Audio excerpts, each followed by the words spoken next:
Welcome back to the Artie Lange Show. My next guest, one of my favorite guests, we got to talk to him about what the hell happened Sunday. John Avello, Win Sportsbook in Vegas. What's up, John? Hello, Artie. Hey, man. So just real quick, I know it's a ridiculous question, but we have to say there's a lot of idiots out there who are claiming the Super Bowl was fixed. That's how bad the Broncos looked. Could you just explain to people how ridiculous that notion is? Absolutely ridiculous. Peyton Manning wanted to win that game more than anything. Unfortunately, the better team that day was Seattle. By far that day. I mean, I can't say that would happen if they played 10 times. Right. I can tell you that particular day, Seattle had the best of it, and they were very prepared, and they just did everything right. The Broncos did everything wrong. Yeah, I mean, I love it. People, all over Twitter saying, "Oh, it's a fix," and more people than you'd think were, and some even logical thinkers. Well, I thought were logical thinkers at least for a while. I mean, you know what it would take? I mean, what bookie is going to pay off Peyton Manning or any of those receivers? These guys make a lot of money nowadays. So, John, speaking, as a guy who knows gambling, nowadays, do you think it's even feasible for a professional sport to be fixed? Well, you go back and look at the NBA back a couple of years ago, and there was a ref involved. Ref is the we had him on. Yeah, we had the guy on. Yeah, he wrote a book. When you ask the question overall, it's possible. I mean, it would take a referee or a couple of referees could certainly sway. Some that doesn't necessarily mean that side would win or lose, but right. They could help a decision significantly, but I want to think no. I hope that everybody out there has a little more integrity than that, and they're paid enough money, and they all do the right thing. That's the way I have to think as a bookmaker, because if I don't think that way, I need to get out of the business. Exactly. I mean, that's a good point. Did you even have a lineup odds-wise of Denver getting shut out? Was it even on the board? Well, I had Denver to score no points, and it was 800 to 1. Wow, 800 to 1, man. Oof, that's worth a few dollars. What about under 10 points or something like that? Did you have that up? We had every number that Denver could score. Oh, okay. 8 points was I think it was 200 to 1. 8 points. Nice to put $1,000 on that, baby. Now, I'll tell you where we did take a little beating was that safety. This is 3 years in a row that the safety happened. Right. 2 out of 3 years where it happened on the first play of the game. Now, we pay. That's right. It's bet every year. It's bet every year. 5 to 1 is the odds that a safety will happen any part of the game. Yeah. But to happen at the beginning of the game, we offered 75 to 1 when the Giants did it. Yeah. And this year we lowered it a little. We offered 60 to 1, and we took an absolute butt kicking on both of those years. You did, I'm sure, man. I mean, that's crazy. That's crazy. We're in a whole. When you think about it, Artie, for a safety to happen first play of the game, unreal. That's rare. I mean, It's gonna end of the game, maybe during the game, guys on the 1 yard line gets a holding penalty. They call a safety, but to happen on the first play is just. It's unbelievable to happen 2 of the last 3 years. Because to think about, I mean, you talk about one of, if not the best offense ever. It's the first play from scrimmage of the Super Bowl. How many times, John, do they rehearse and practice that first play? Right. I mean, the crowd noise. I was at the game. Way more Seahawks fans. At least that's what it seemed like, and that had something to do with it. I can only imagine what it's like at Seattle when it's all Seahawks fans. John, I don't think. I bet you I didn't look back and see, but I bet you that Denver didn't have the ball hiked over Peyton Manning's head. It probably didn't happen. Yeah. Year. I don't remember seeing that. Yep. Hey, do you think that the fact that that hit 2 out of the last 3 years, the safety on the first play, you think that's going to encourage people to bet that, and that ultimately you will, in fact, make money back on that because people are going to be enticed to bet that every year? A smart gambler goes, what are the odds of it happening 3 out of 4? I don't think I'm ever going to get my money back on that particular drop. You got crushed, huh? Yeah. But I'm looking forward to people coming in and continuing to bet the other things that we put up on the board, including that. Sure. So I talk to people who bet it. They tell me they bet it every year. been very, very successful with it, 2 out of the last 3, and I'm going to continue to play it. So I'm going to continue to put it up, and if it happens again, I'll say, oh, well. Let me tell you why I think you're going to be fine with this. About 2 weeks ago, there was a record at a art auction. Someone bought a painting for, I think, $140 million. One painting. I forget who it was. Maybe it might have been a Rembrandt or something. And the purchaser of that painting was Steve Wynn's ex-wife. That's why I think you're going to be fine. I think you're on the right end of that.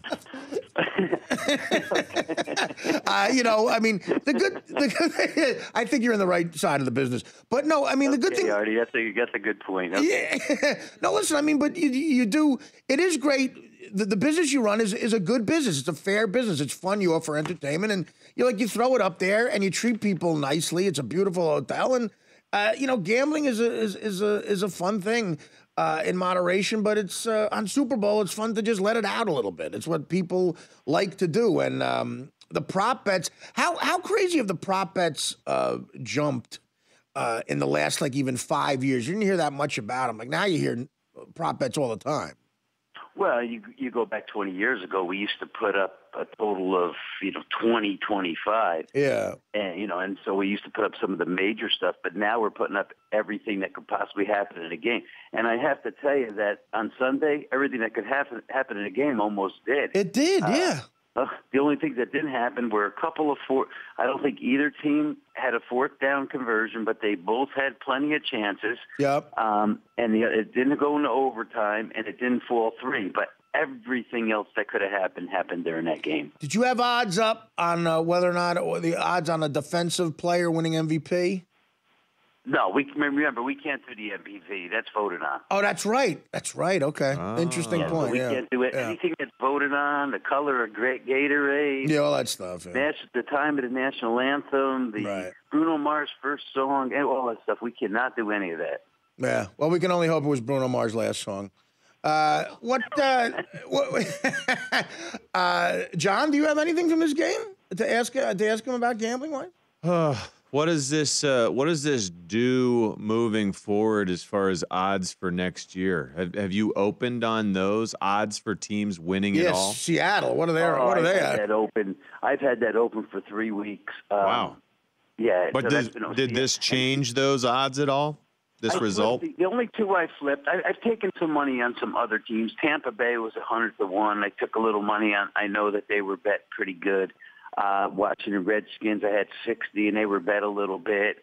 And every team has taken some money. But as far as the 2 teams that were in the Super Bowl, I had Denver at 5-1 going into next year, and Seattle 7, and I flip-flopped those 2 when the game was over. So Denver went to 7, and Seattle went to 5. Seattle's 5-1. They're the odds-on favorite. I'll tell you what, they're the favorite. Sounds good to me. You know what, guys? And I'll tell you, they're a good team, and they're probably going to be good for a few years. It's not an easy road for them because that division that they're in is absolutely loaded. It is. 49ers are going to be also a quality team next year. Arizona, if this year's any indication that they're going to be better. And the Rams, who actually had a good season without their starting quarterback, they're going to be better. So the road for Seattle is not easy next year. And the Rams are getting Greg Williams as their defensive coordinator, I think, right?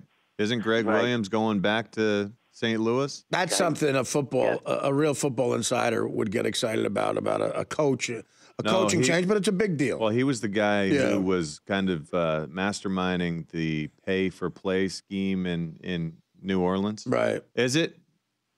Hey, I can't ever hear what you say when you – Bountygate. Yeah, there we go. Bountygate. But, yeah, Greg Williams, great defensive coordinator, was out of football because of Bountygate, and now I believe the Rams brought him back. If that is the case, you got Jeff Fisher, who's a defensive-minded coach. Mm-hmm. You've got the second pick in the draft, and you were a pretty good team even with your starting quarterback on IR for most of last year. Your defense is tough, and they played both the Seahawks and the 49ers really tough last season. Hey, let me ask you this, John, because it's technically a human being making the decision. Can you throw up odds on how many penalties are in a game?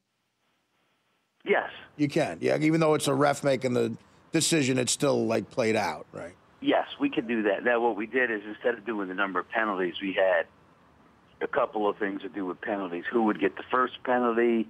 Who would have more penalties? So they're the ones we didn't have. Of course, Seattle was the team we favored with more penalties because they were the most penalized team in the NFL last year. Right. How many people do you have working underneath you, John? How many employees does it take for you to stay this on top of so much information? Right. Well, our staff, our entire staff is not that big. There were only a staff of probably about 25 or so. Under me, I have a couple of shift managers, and I have about another 5 supervisors. And what we do is when most of the lines come up through me, I make them through with me and a couple of consultants that I use. My staff does get involved when we start doing things like Super Bowl props because I get them in a round table and we just go down the line and look at every stat, everything we could possibly put up. And so my staff is involved in the Super Bowl when it comes to, the betting propositions for that.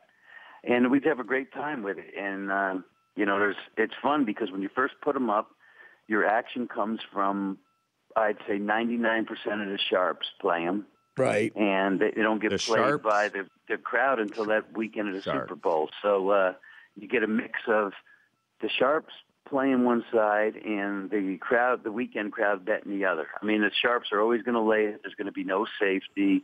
They're always going to lay it. There's going to be no interception return for a touchdown. They're always going to lay that there's going to be no overtime. No overtime, and yeah. General public's always going to take it back. There still hasn't been an overtime in the Super Bowl, has there? There has not. There's been plenty of games decided by 3. What are your odds on that usually every year? What were the odds this year on overtime? Overtime, you're usually getting about 8-1 or so. Wow. And even the other side is 11-1, the sophisticated guys will lay that because it hasn't happened. But you know as well as I do that it's going to happen sooner than later. What is this one of the worst Super Bowls you've ever seen? As far as played? Yeah. Yeah, I don't like this. I don't like this type of game. Yeah, it was bad. It was over early. You lose a lot of your. I'm sure that the network lost a lot of their viewers too in the fourth quarter or second half.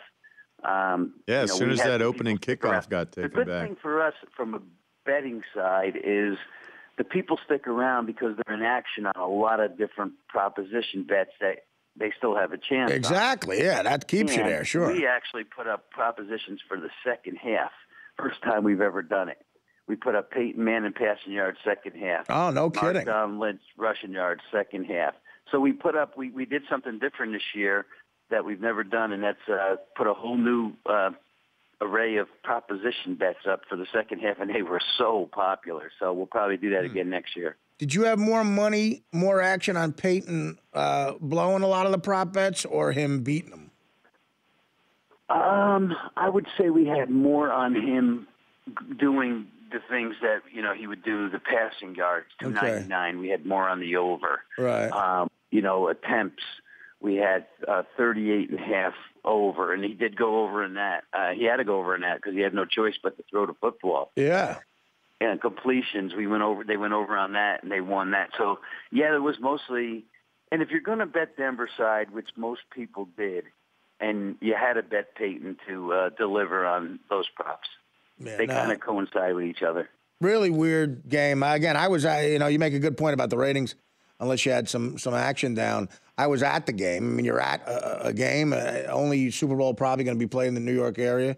And I and a bunch of people left early in the fourth quarter. It was terrible, But what was the weather like, Artie? There, were you comfortable watching the game? They made a deal with the devil, the NFL, man, because today we had one of the worst snowstorms in a long time, or as bad as it's been. And the day before was bone-chilling cold. Super Bowl Sunday, it hit 49 degrees, and if anything, I was hot. I was too warm. It was beyond good weather. It was perfect. That was probably that flask you had in your pocket. Yeah, in the old days, I was fine. No, I had about $20 hot chocolate. That kept me warm. Yeah. Listen, John, thanks so much. We always appreciate you coming on. We'll talk to you soon about some college hoops, man. We sure will, guys. All right, John. Thanks. Be well. Be well. Thank you. Yeah. The Artie Lange Show, weeknights on Audience, only on DirecTV.